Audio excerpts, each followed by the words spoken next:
Let's cross now to Luke Brown, who's at the American Cemetery in Arromanches in Normandy. Luke, just take us through what's going to be happening at today's ceremony.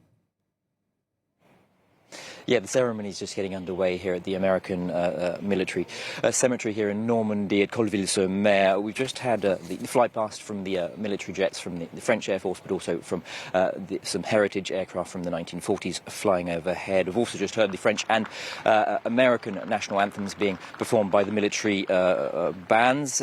Clearly, this cemetery is very symbolic. We're just a few hundred metres from Omaha Beach, and that was the scene of some of the bloodiest fighting on D-Day 1944.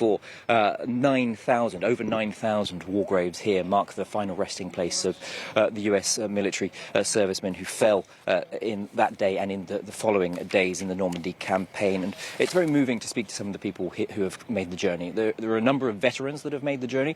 An American commercial airliner bringing over 40 veterans from across the United States to take part. Some of them for the first time. They've returned to French soil in the intervening 79 years. Also speaking to many of the hundreds of well-wishers that you can perhaps see behind me that have come. They're both French and American. Some of the French people that I spoke to indicating they're here because it's important for them to see what the final resting places of the people who died for their liberty, but also to transmit to the following generations, the children that they've brought with them, the sacrifice made by many.